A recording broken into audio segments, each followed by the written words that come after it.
DPP PDI Perjuangan menggelar agenda peringatan 29 tahun Kuda Tuli di kantor DPP PDIP Menteng, Jakarta Pusat.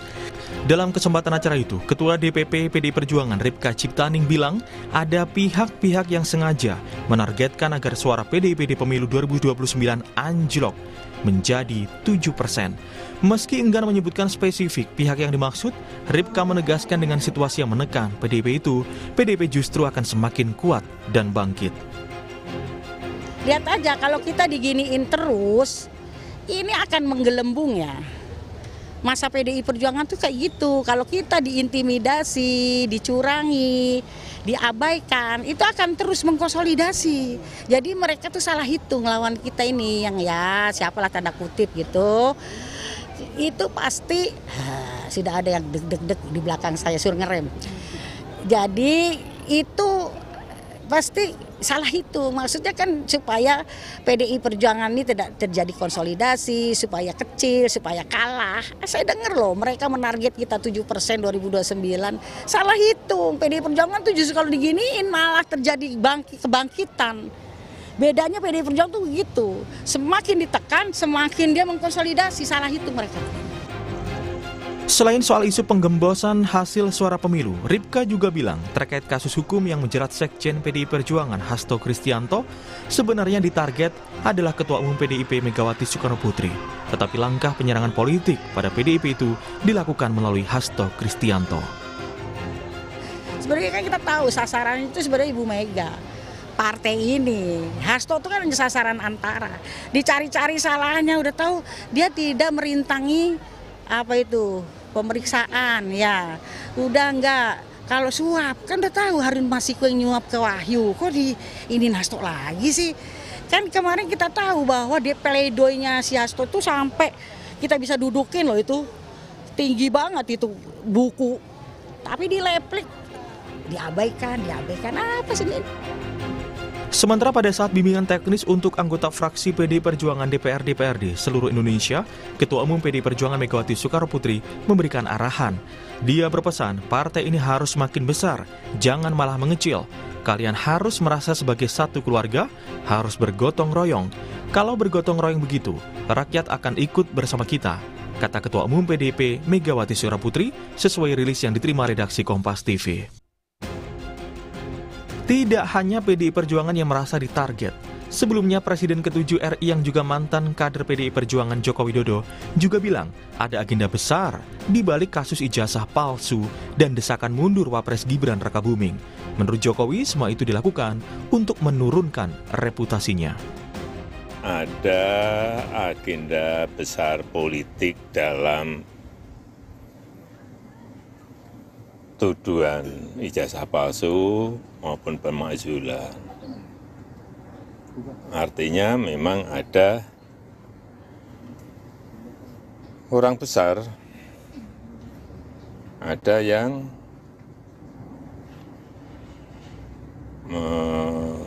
backup. Ya, semua sudah tahu lah.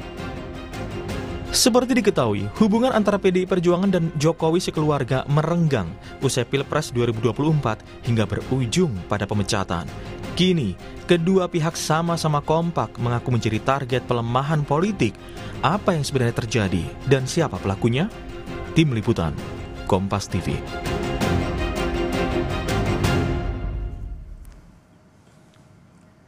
Saudara, di tengah kasus hukum yang menjerat Sekjen PDI Perjuangan Hasto Kristianto, baru-baru ini PDI Perjuangan mengklaim ada upaya pelemahan politik. Ada pihak tertentu yang sengaja menargetkan suara PDI Perjuangan anjlok hingga 7% di pemilu 2029. Benarkah demikian? Dan siapa sebenarnya pelaku pelemahan politik itu? Pagi ini kita akan bahas bersama dengan sejumlah narasumber yang sudah hadir ke studio. Di antaranya ada Direktur Eksekutif Trias Politika, ada Mas Agung Baskoro. Selamat pagi, Assalamualaikum Mas Agung. Kemudian juga melalui sambungan daring sudah ada politisi yang juga merupakan anggota DPR RI dari fraksi PDI Perjuangan, ada Bung Andreas Hugo Pareira, dan juga politisi dari Partai Gerindra, sudah ada Bung Hendar Marantoko. Selamat pagi Bapak-Bapak, Assalamualaikum, apa kabar? Baik. Waalaikumsalam. Selamat pagi. Iya. Alhamdulillah baik. Iya, Bung Andreas Hugo tampaknya sudah berada di Bali, kemudian di balik bajunya juga sudah ada warna merah begitu ya. Nah, Bung Andreas, ini kan kawan Anda di dalam partai, Bu Ripka Ciptaning ini begitu vokal mengatakan bahwa PDI Perjuangan ditarget, ada upaya pelemahan politik yang menargetkan bahwa PDI Perjuangan hanya mendapatkan 7% suara di pemilu 2029. Jadi siapa sebenarnya pelaku yang menarget tersebut, Bung Andreas Hugo? Ya, di saya sendiri terus terang belum mendengar itu secara langsung ya. Dan juga saya nggak tahu juga, saya belum ngobrol juga sama Mbak Ning sejak kemarin tanggal 27 Juli itu belum sempat ketemu juga.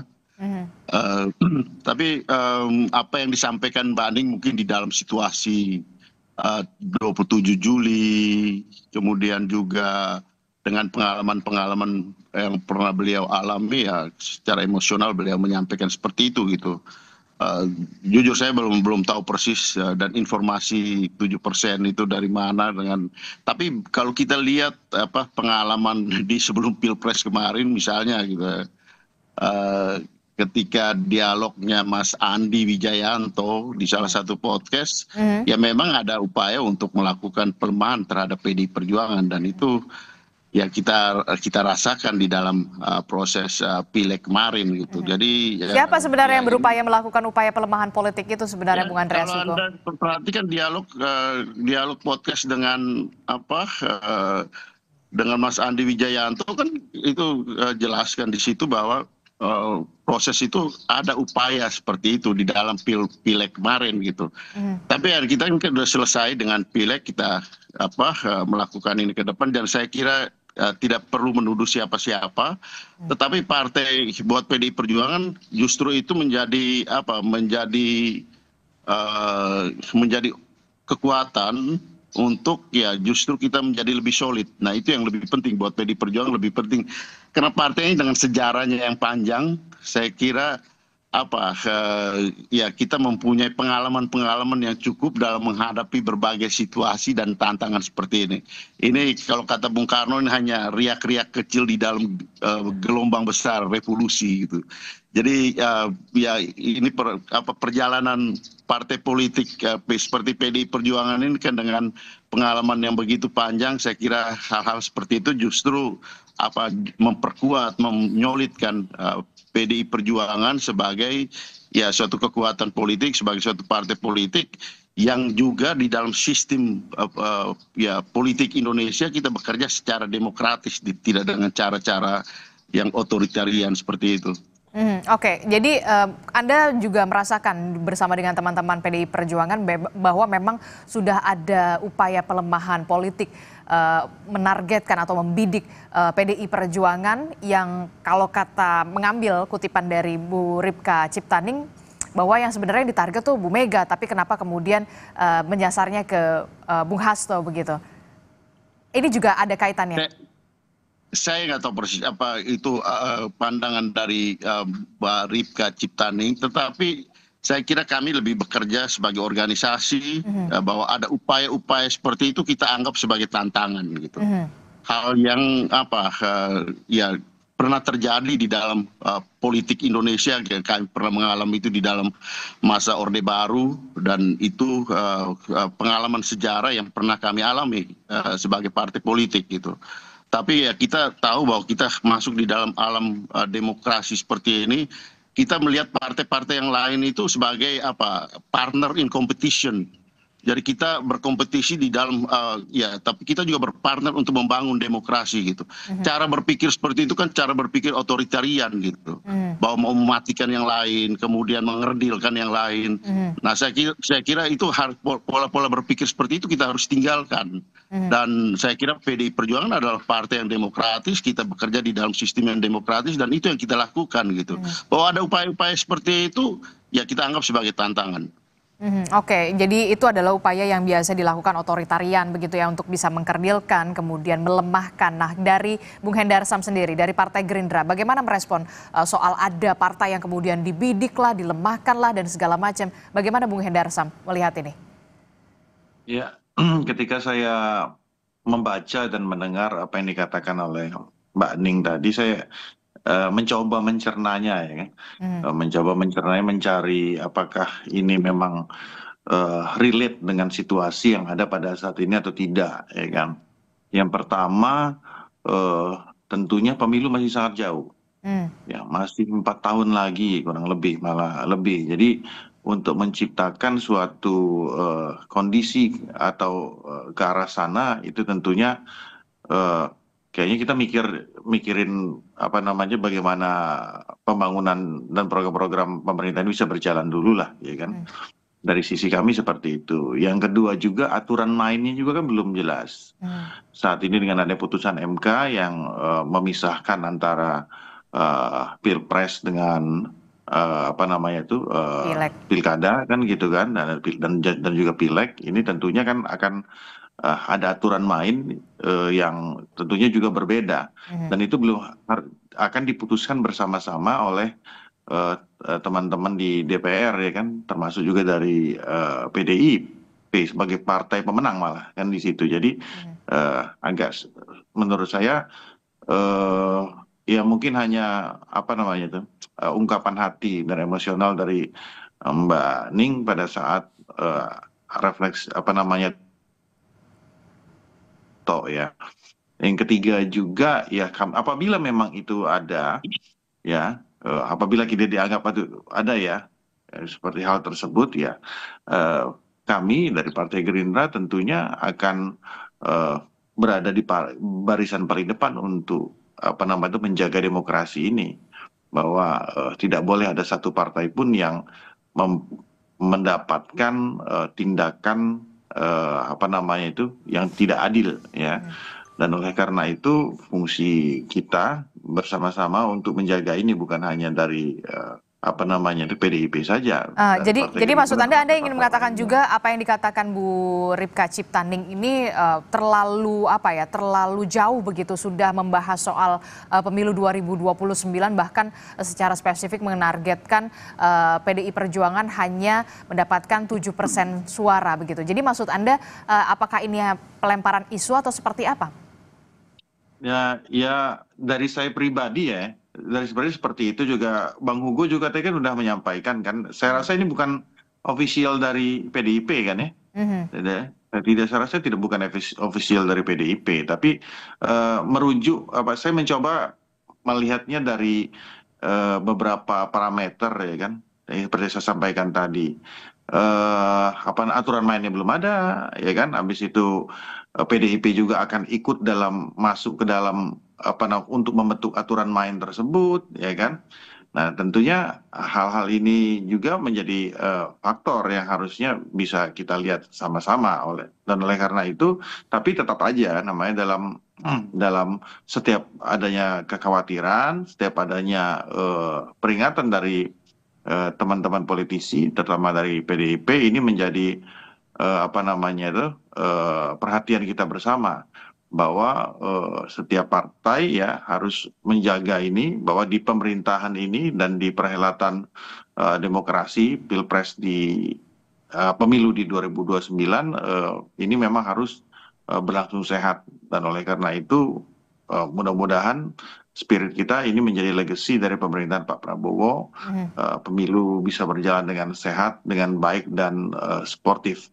Nah, oleh karena itu seperti saya sampaikan tadi, apabila memang ada anasir-anasir atau ada ke arah sana, ya Partai Gerindra akan berada di garda terdepan untuk menjaga supaya hal tersebut tidak terjadi.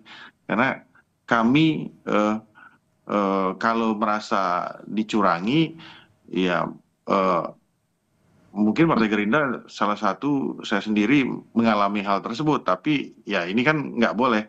Kalau kita pernah disakitin, jangan juga pernah menyakiti orang lain gitu loh. Karena tahu rasanya disakitin gimana. Karena lagi ngomong sakit menyakiti begitu ya, saya tanya ke Bung Andreas Hugo. Bung Andreas Hugo, ini kenapa kemudian Mbak Ning tuh kayaknya merasa tersakiti banget, merasa kecewa banget sampai kemudian mengungkapkan seperti itu, membidik, ada yang membidik, ada yang menarget 7% suara di 2029 dan sebagainya begitu.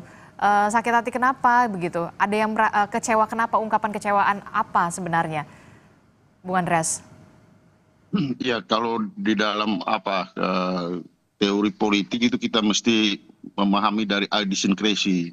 Idiosyncrasy-nya Mbak Ning gitu. Buku Ciptaning artinya lebih melihat pada latar belakang, pengalaman dari beliau. Jadi itu ya mungkin pengalaman beliau dan tiap orang tentu dengan pengalaman berbeda-beda, tetapi Mbak Ning mengungkapkan itu dengan dasar latar belakang pengalaman yang beliau pernah alami gitu.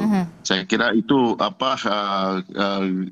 lebih tepat, dan mungkin lebih tepat bertanya kepada Mbak Ning sendiri gitu dengan pengalaman-pengalaman beliau. Tetapi ya kita bicara ini di dalam konteks kepartaian, bagaimana menghadapi situasi seperti itu, bahwa bukan tidak mungkin itu terjadi gitu. Karena pengalaman-pengalaman itu adalah refleksi daripada situasi yang pernah terjadi dan mungkin akan terjadi juga gitu. Sehingga apa yang disampaikan Mbak Ning juga ya perlu kita ambil sebagai referensi untuk warning gitu terhadap situasi yang mungkin terjadi, bahwa di dalam sistem yang demokratis pun mungkin ada orang yang berpikir authoritarian gitu, dan itu bisa terjadi gitu. Dan untuk itu ya kita perlu untuk mengantisipasi, perlu untuk melihat bagaimana kemungkinan itu bisa terjadi di dalam sistem seperti ini. Oke, saya ke Mas Agung Baskoro dulu, Bung Andreas Hugo dan juga Bung Hendarsam. Ini kan cukup menarik begitu ya, dengan ungkapan kalau dikatakan Bung Hendarsam ini mungkin hanya pernyataan pribadi Mbak Ning saja, tapi kemudian saya mencari juga di portal online di kompas.com, ternyata Bung Guntur Romli juga mengatakan hal yang sama begitu ya, bahwa memang PDIP ditarget hanya dapat 7% suara. Ada upaya menyerang partai yang terus terjadi. Apa yang sebenarnya bisa dibaca dari pernyataan dua kader dari PDI Perjuangan ini soal target-mentarget, bidik-membidik begitu ya, khususnya di PDI Perjuangan? Ya, pertama kalau dilihat dari konteks statement itu berdiri, saya memang tidak bisa menafikan ada kaitan dengan kasus hukum Mas Hasto. Yang kedua juga konteks yang berkelindan, PDIP sekarang kan tidak dalam posisi berkuasa ya. Dan yang berkuasa hari ini dalam konteks sekarang Kim Plus semacam itu. Dan ada memori-memori masa lalu yang muncul, ya asumsikan. Jadi erat kaitannya dengan penguasa? Udah tulilah semacam itu kemarin konteks statement itu berdiri, dan tidak bisa dilepaskan dari penguasa juga, karena kekhawatiran itu menjadi wajar karena PDIP sedang tidak berkuasa. Jadi sah-sah saja. Cuman supaya objektif, kita juga harus melihat bahwa mundurnya atau turunnya suara partai di pileg itu ada banyak faktor, Mbak Adis. Bukan hanya sebatas dari eksternal ya. Ada ancaman dari penguasa atau kekuasaan, ada konteks di mana ya lagi dan lagi kita tahu ada banyak kasus hukum yang sekarang berkelindan dengan kader-kader PDIP. Nah, dari internal itu apa biasanya? Kalau berkaca dari pemilu legislatif 2024, pertama itu yang menyebabkan suara PDIP turun ada split ticket voting, saya pikir. Split ticket voting. Jadi ada perpindahan pemilih yang tidak konsisten ketika dia memilih PDIP tapi tidak memilih Ganjar. Dan dalam konteks ini misalkan magnet figur Ganjar itu gagal merepresentasikan PDIP itu sendiri, sehingga akhirnya suara itu terpecah, dan terbukti dari banyak temuan survei-survei kredibel, pemilih PDIP itu tidak solid memilihkan dukungannya ke PDIP gara-gara capresnya kurang pas mewakili PDIP itu sendiri. Yang pertama itu. Yang kedua, juga faktor lain soal misalkan strategi kampanye, soal kemudian bagaimana caleg itu punya kinerja yang baik di dapil. Jadi ada banyak faktor sebenarnya. Tapi kalau misalkan diarahkan satu faktor saja, menurut saya kurang pas juga gitu. Karena seakan-akan caleg-caleg ataupun alek-alek PDIP sudah perform semacam itu. Dan ini jadi masukan juga ke partai bagaimana kemudian ke depan mengkonsolidasikan semua kader agar kinerjanya optimal di dapil dan tidak dibajak dalam tanda petik, tergiur dengan godaan-godaan dari partai lain untuk dinaturalisasi. Anda melihat ada tren ke sana, ada tren naturalisasi dalam tanda kutip ya, begitu ya, atau pergantian partai begitu setelah 2025 ini, karena memang PDI Perjuangan dalam tanda kutip tidak lagi berkuasa. Mungkin saja, tapi kan PDIP ini partai kader. Kader-kadernya juga kader-kader yang sudah matang dan bertungkus lumus dengan ideologisasi banteng itu. Sehingga ketika ingin membujuk kader-kader yang sudah solid ini tidak mudah, tapi sangat mungkin. Karena hari ini PDIP tidak berkuasa. Kemudian partai-partai yang ada di kekuasaan berupaya merayu karena susah mengalahkan di dapil. Yang paling mudah kan merayu dan menggoda mereka untuk pindah. Istilahnya ini big transfer, Mbak Adis. Ya transfer besar untuk membajak mega bintang semacam itu. Ya sah-sah saja asal proses yang dilakukan transparan dan tidak ada intimidasi apapun ya. Yang penting memang suka sama suka istilahnya, ada concern di sana, ya nggak ada masalah. Ini yang perlu dicegah oleh PDIP agar tidak terjadi migrasi massal dari alek-alek yang berkualitas di tiap dapil tidak pindah ke partai-partai yang berkuasa hari ini. Yang sedang berkuasa Betul. hari ini. Jadi kalau ada intimidasi ya wajar lah gitu. Ancaman semacam itu dalam setiap pemilu mesti ada. Sehingga untuk meminimalkan itu dengan ekosistem demokrasi yang seperti sekarang kayaknya agak susah. Kalau misalkan terstruktur sistematis dan masif kecurangannya, Mbak Adis. Karena memang semua mata melihat teknologi ada intervensi. Jadi kayaknya susah kalau misalkan itu dipaksakan. Memang ada tren penurunan, tapi saya melihat volatilitas suara partai-partai hari ini dalam konteks desain sistem kita paling banyak turunnya itu 3-4% saja. PDIP kemarin di 2024 turun 2,5%. Jadi kalau ada perubahan ya di angka 3-4% itu nggak sampai 7%. Itu hitungan kuantitatifnya. Kalau sampai 7% berarti kan ada sesuatu yang besar. Ya, istilah kita bahasa MK terstruktur, sistematis dan masif kecurangannya, serangannya dan seterusnya. Tapi kan itu agak susah. Apalagi saya melihat karakter dari ya Presiden Prabowo yang ingin merangkul semua. Kayaknya kurang logis saja statement Mbak Ning tadi, tapi wajar untuk dijadikan semacam sandaran bagi semua bahwa jangan coba-coba loh. Sekarang eranya keterbukaan, partisipasi luas masyarakat. Kalau coba-coba yang dirugikan yang mengancam itu sendiri seperti itu. Tapi apa yang jadi pertanyaan saya begini, apa maksud dari beberapa kader PDI Perjuangan tegas secara lugas mengatakan bahwa memang PDI Perjuangan ini lagi ditarget atau memang sudah ditarget, bahkan targetnya adalah anjlok 7% begitu, hanya memperoleh 7% di 2029. Apa yang kemudian? Ya ini preemptive statement ya. Preemptive statement. Ya jadi mencegah supaya tidak terjadi dan mengerem tren penurunan suara PDIP juga, memastikan semua kader solid di internal sekaligus secara eksternal melibatkan publik untuk membantu PDIP yang sendirian di luar kekuasaan. Sehingga yang coba-coba mengancam ingin merealisasikan upaya itu berpikir berulang untuk membuat PDIP tadi suaranya turun. Karena yang dihadapi ini banteng yang memang sudah tangguh di setiap orde, di setiap masa. Sehingga kalau mau coba-coba ya bisa habis dalam tanda petik karena ada publik di sana, ada kader yang solid. Tapi juga ini kan dinamis perilaku pemilih. Nah dalam tanda petik ya tadi kalau PDIP belum mampu memastikan caleg-caleg ataupun alek-aleknya nanti di 2029 solid ya tidak tergoda dengan transfer besar, naturalisasi itu ya mungkin saja bisa turun signifikan gitu, apalagi kalau godaannya sangat besar Mbak Adis ya, dan ancamannya sangat besar seperti kalau itu. Dibilang rumput tetangga selalu lebih hijau terlihatnya begitu ya. Nah itu yang nanti kita akan tanya juga ke Bung Andreas Hugo Parera dan juga Bung Hendarsam, benarkah apa yang dilakukan oleh Mbak Ning dan juga Bung Guntur Romli ini soal mentarget begitu ya, upaya pelemahan ini adalah bentuk dari preemptive statement dari PDI Perjuangan begitu ya, termasuk juga benarkah ada tren akan ada pergantian pemain begitu ya di menjelang 2029, tapi jangan dijawab dulu Bung Hendarsam dan juga Bung Andreas Hugo Parera, kita akan kembali usai jeda, tetap di Sapa Indonesia Pagi.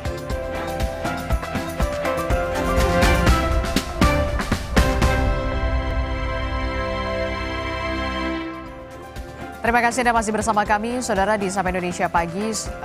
Masih membahas soal PDIP ditarget hanya mendapatkan bahkan anjlok suaranya di 2029 7%. Benarkah demikian dan siapa yang kemudian menarget PDI Perjuangan untuk dilemahkan?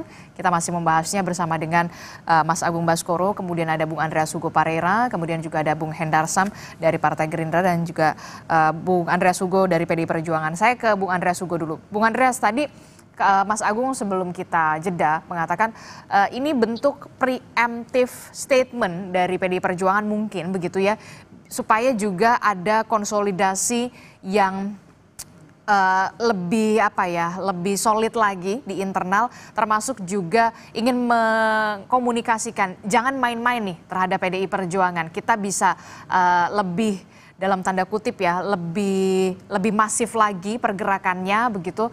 Benarkah demikian? Anda setuju, Bung Andreas Hugo?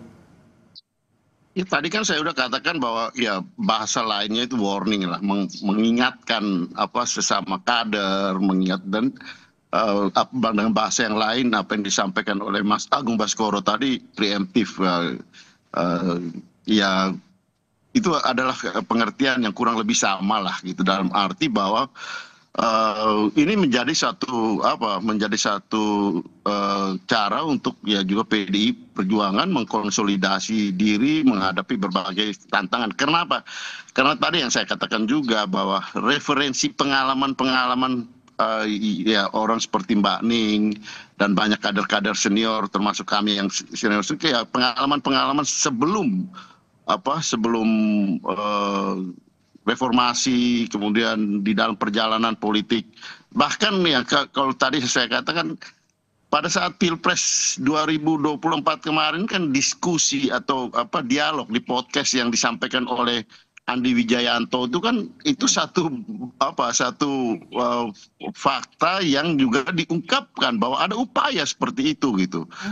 Jadi memang kalau kita lihat dari pengalaman-pengalaman ini, ya hal yang biasa di dalam partai politik, kita menjaga, mempersiapkan diri, mengkonsolidasi partai, menyolidkan kader-kader partai, supaya melihat bahwa tidak semua pengalaman perjalanan politik itu semuanya indah gitu. Tetapi ada tantangan-tantangan yang harus dihadapi dan itu biasa di stik.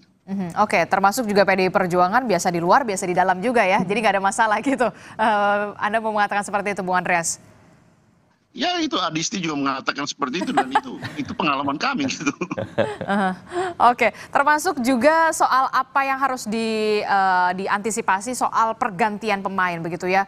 Mungkin juga ada potensi untuk membidik kader-kader atau kepala daerah legislatif yang dalam tanda kutip cukup berkualitas di PDI Perjuangan. Akan ada tren pergantian atau pertukaran pemain di sana begitu ya, pertukaran pemain partai politik dalam tanda kutip begitu. Apa antisipasi dari PDI Perjuangan? Karena sudah tidak lagi berkuasa begitu di masa sekarang. Nah itu yang saya katakan tadi gitu, artinya kami melihat politik ini di dalam kerangka kerja yang demokratis, bagaimana kita membangun sistem yang demokratis, baik itu pemilunya maupun di dalam sistem proses pemerintahan politik, pemerintahan ini di dalam perjalanan waktu. Tetapi ya tentu dengan segala macam situasi seperti yang Adisti sampaikan dan apa yang mungkin terjadi, kita selalu melihat ya kemungkinan itu dan saya katakan tadi, kami melihat partai yang lain itu sebagai partner dalam berkompetisi gitu kan. Kita berkompetisi tapi kita juga berpartner untuk membangun Indonesia yang lebih baik, membangun sistem yang demokratis ini gitu. Tetapi ya bagaimana bahwa di dalam sistem yang demokratis ini juga mungkin ada yang berpikir dengan cara berpikir yang otoritarian, yang ya tentu ya kita itu adalah tantangan dan bagaimana kita menghadapi itu gitu. Jadi ini hal yang di politik itu tidak semuanya manis dan indah, bukan tidak kita ada di dalam surga yang kemudian hanya untuk dinikmati, tapi bagaimana kita bekerja dan berjuang gitu. Makanya namanya PDI Perjuangan, Adisti. Oke, baik, namanya PDI Perjuangan ya, bukan diperjuangkan begitu ya. Oke, saya ke Bung Hendarsam. Bung Hendarsam, tadi kalau kata Mas Agung mengatakan mungkin ini jadi upaya atau bentuk kekhawatiran PDI Perjuangan terhadap penguasa. Bagaimana kemudian Anda merespon ini, melihat ini? Penguasa itu yang mana juga, kita di DPR juga nggak berkuasa, masalah kita partai ketiga, cuma nomor 3 gitu ya, di bawah PDIP dan di bawah Golkar kan gitu kan. Presidennya iya gitu, tapi dari sisi parlementer kita partai ketiga tidak bisa mendominasi juga di sana. Apalagi dinamika yang terjadi di DPR ya, Bang Hugo tahu sendirilah ya kan.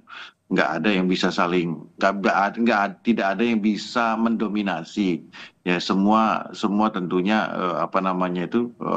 mempunyai suara yang sama. Bahkan PDIP tercatat sebagai ketua DPR saat ini, partai terbesar kursinya di sana. Jadi teman-teman dari PDIP tentunya bisa memungkinkan untuk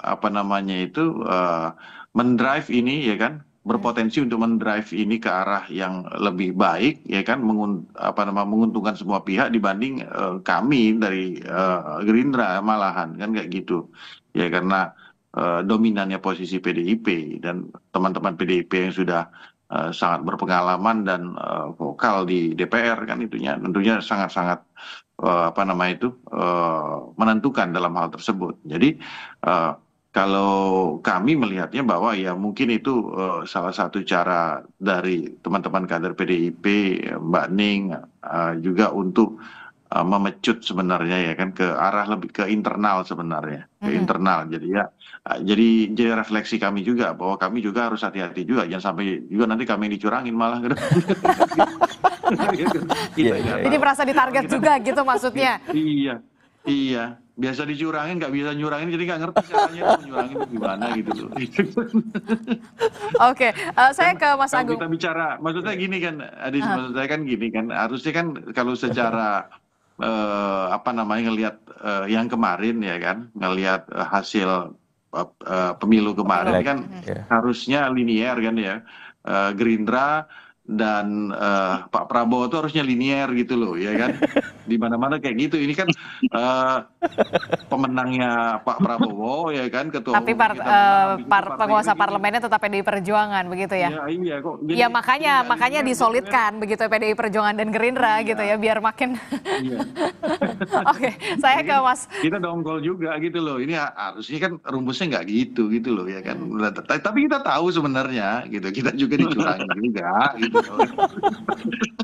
Dikerjain juga ya, cuma ya udahlah, ya kan, jadi refleksi ke dalam aja kalau gitu. Oke, baik. Bagaimana kita untuk ke depan minimal kita nggak dicurangin lah, karena kalau kita nyurangin sakitnya di sini gitu.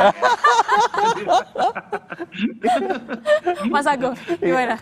Iya, menarik statement Bang Hendar Sam ini, karena Gerindra merasa dalam tanda petik kemarin dimainkan, dicurangi semacam itu, dan ini bisa jadi pembelajaran juga di 2029. Tapi begini, ada pola, nggak tahu pola ini apakah bisa ajak atau tidak. Setiap periode kedua partai pemenang itu kemudian bisa memenangkan presiden, itu kemungkinan dia menjadi pemenang di pemilu berikutnya sangat besar. Ambil contoh di 2009, Demokrat mengajukan Pak SBY sebagai presiden, Demokrat menjadi juaranya Pileg. Kemudian di periode kedua, Pak Jokowi bersama PDIP, PDIP-nya jawara Pileg. Nah, Gerindra ini terancam juara satu dan mengancam PDIP untuk bisa memenangkan pertarungan Pileg di 2029. Ketika misalkan Pak Prabowo maju di term kedua, dan kemudian potensi Gerindra untuk mengalahkan PDIP menjadi jawara sangat besar, seperti itu. Itu yang pertama. Yang kedua, saya melihat juga PDIP ataupun Gerindra dan partai lain memang harus mempersiapkan 2029 dari sekarang. Pertama, dalam konteks Pilpres mencari capres yang berkualitas untuk misalkan melawan Pak Prabowo. Artinya mau nggak mau PDIP harus punya capres. Dari sekarang, berjuang dari sekarang. Mempersiapkan. Karena yang dihadapi ini koalisi besar kan. Koalisi besar, betul. Yang kedua di Pileg, PDIP harus mempersiapkan caleg-caleg berkualitas di semua dapil. Minimal mempertahankan alek-alek yang sudah terpilih sekarang. Karena di sisi seberang itu pasti akan menyiapkan caleg-caleg yang lebih berkualitas, lebih baik dan seterusnya, supaya bisa melawan alek-alek PDIP yang sudah teruji tadi. Dan yang ketiga, memastikan penyelenggara, supaya penyelenggara ini ya bisa profesional, bisa proporsional. Dan yang keempat, publiknya nih. Publik harus terus dididik, dan dalam konteks ini tugas PDIP lebih berat. Karena publiklah sekarang teman atau rakyatlah yang bisa diajak berkoalisi dengan PDIP secara terus-menerus, karena di seberang sana koalisinya sudah besar, sudah super kuat semacam itu, dan ketika mendidik publik ini ya butuh kesabaran revolusioner kalau kata Bu Mega semacam itu untuk terus disadarkan, untuk terus dilibatkan dalam proses kita bernegara setiap harinya seperti itu. Oke. Kalau membahas soal bidik-membidik, target-mentarget begitu kok ya saya terngiang lagi begitu ya PDIP menyebut bahwa memang sedang ditarget begitu ada upaya pelemahan, kemudian juga kok rasa-rasanya baru kemarin juga ada yang mengatakan Pak Jokowi juga mengatakan iya ini ada orang besar dan segala macam merasa juga ditarget dalam tanda kutip ya. Apa yang bisa Anda baca dari sini? Kok PDI Perjuangan tampaknya dan Pak Jokowi juga lagi sama-sama nih merasa ditarget atau dibidik? Iya. Ini mungkin untuk menyentuh para pemilih-pemilih yang sifatnya emosional, irasional, yang terpapar dalam kategorisasi diidentifikasi sebagai pemilih-pemilih psikologis. Karena kan ada banyak perilaku memilih, ada yang rasional, ada yang sosiologis. Nah yang psikologis ini yang gimana? Yang perasaannya disentuh, yang emosinya dilibatkan oleh para elit kita dan baik Pak Jokowi, Mbak Ning, ataupun elit yang lain berupaya membuat ada semacam situasi di mana mereka itu termasuk dizolimi semacam itu. Dan publik kita yang semi irasional tadi mudah tersentuh, mudah terlibat, mudah kasihan, dan ketika itu berhasil diraih dalam persepsi dan imajinasi mereka top of mind semacam itu, ya akan dengan mudah diarahkan ke tokoh tertentu, partai tertentu untuk bisa dalam tanda petik memenangkan minimal wacana yang berlangsung atau suara ketika nanti pemilihan semacam itu. Dan itu sah-sah saja asal jangan lebay, asal jangan lebay ya. Asal juga jangan overthinking juga. Saya diancam nih, kok diancam terus? Nah itu kan nggak bagus juga. Akhirnya ya nggak sehat buat kesehatan jiwanya, buat kesehatan kader-kader yang lain, orang itu sendiri yang overthinking, yang membuat akhirnya politik kita penuh sangka terus. Kapan kita jangan berprasangka buruk. Ya kapan kita beradu gagasan, beradu program, beradu menyelesaikan masalah, menghadirkan solusi untuk masyarakat. Dan semakin kesini pemilih rasional kita semakin meningkat gitu. Hati-hati kalau terlalu banyak mendramatisasi politik kita justru menjadi backfire, justru menjadi bumerang. Karena publik ingin melihat yang konkret, yang pasti. Ini dompet saya udah mulai kosong nih, saya terancam PHK, saya nggak bisa akses KPR rumah buat dimiliki. Ini gimana solusi PDIP, solusi Gerindra? Yang pasti-pasti aja deh. Nggak mau digantung begini terus perasaan saya dengan dramatisasi politik misal. Dan jangan mendramatisasi politik itu kemudian udah nggak laku dalam tanda kutip menurut Anda? Masih relevan, tapi semakin kesini tren perilaku pemilih kan berubah. Ini Gen Z milenial loh, orang kritis, terpapar informasi, terlibat dengan teknologi sangat intensif sebagai digital native. Kalau mindsetnya masih mendramatisasi terus, orang juga jenuh, orang juga lelah, dan lama-kelamaan apatis dan ditinggalkan. Mereka melihat partai baru yang lebih prospektif, yang lebih fresh, yang lebih menjanjikan menyelesaikan masalah-masalah konkret mereka di lapangan, seperti itu. Oke, menarik sekali. Terakhir saya mau ke Bung Andreas Hugo dan juga Bung Hendar Sam. Saya ke Bung Andreas dulu. Bung Andreas ini kan lagi di Bali, kemudian kita tahu ada kongres nanti yang dilakukan juga di Bali, PDI Perjuangan begitu ya. Akan ada perubahan struktur juga atau seperti apa di PDI Perjuangan yang kita tahu kemarin kan Sekjen Anda, Hasto Kristianto memang sudah jatuh vonis begitu, sudah inkrah begitu. Apa yang kemudian nanti akan dibahas dalam Kongres PDI Perjuangan? Perubahan struktur termasuk juga ke depannya akan seperti apa? Apakah juga nanti ini di internal saja ataukah kemudian juga mengundang dari partai sebelah Gerindra juga diundang atau seperti apa? Bung Andreas Hugo. Ini ganti topik Adisti. Gimana? Pertanyaan terakhir singkat saja. Ganti topik katanya. Kami lagi di Kok ganti topik? Hadis nanya tuh sekjennya siapa gitu. Iya, itu maksud saya. Apakah itu juga dibahas juga di kongres nanti kan? Termasuk soal kesulitan kan? Iya. Hadis mau ganti topik. Supaya nggak target 7% itu tidak terlaksana atau tidak terwujud begitu kan, Bung Andreas? Kita lagi BIMTEK ya, Adisti. Ini bimbingan teknis untuk anggota DPR, baik DPR RI, DPR kabupaten, kota dan provinsi. Itu aja. Nggak ada, yang lain nggak ada soal perubahan struktur dan segala macamnya? Ya nanti kita lihatlah nanti. Oke, baik. Masih malu-malu tampaknya tidak mau men-spill secara tipis-tipis begitu ya. Terakhir Bung Hendar Sam, singkat saja. Ya bahwa apa yang satu ya saya ngulang lagi ya masih sangat jauh, masih 4 tahun lagi. Ya, habis itu juga instrumen apa namanya aturan mainnya juga masih belum jelas gara-gara MK ini kita semua pusing juga kan gitu ya. Putusan MK itu memisahkan antara apa nama itu Pemilih lokal apa dan namanya nasional. lokal dan pusat itu bagaimana habis itu saya sendiri sebagai orang hukum mencari rekayasa konstitusinya apalagi mau direkayasa lagi gitu. Aduh, jadi dengan waktu yang begitu mepet seperti ini belum lagi juga hal-hal lain ya kalau tren putusan MK itu sendiri saat ini sudah bagaimana banyak sekali apa nama itu kewenangan-kewenangan daripada Bawaslu itu diambil alih oleh MK. Ya kan itu jadi faktor yang tentunya nggak bisa unpredictable, semua ini unpredictable semua Oke. buat kita. Jadi itu menjadi apa namanya itu warning juga bagi kami sendiri bahwa akhirnya kita mikir juga jangan-jangan Gerindra ini ke depan mau dicurangin juga kan gitu kan.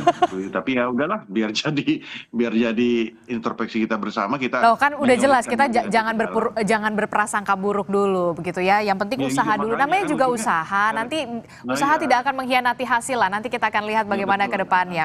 Terima kasih Bung Iya. Hendar Sam telah bergabung bersama kami dari Partai Gerindra. Kemudian ada Bung Andreas Hugo dari PDI Perjuangan. Nanti di WhatsApp aja nih kalau gitu ya. Nanti soal struktur yang barunya begitu ya Bung Andreas Hugo. Terima kasih Mas Sama-sama. Agung telah bergabung bersama kami. Sehat selalu Bapak-bapak. Assalamualaikum. Selamat pagi. Ya. Salam.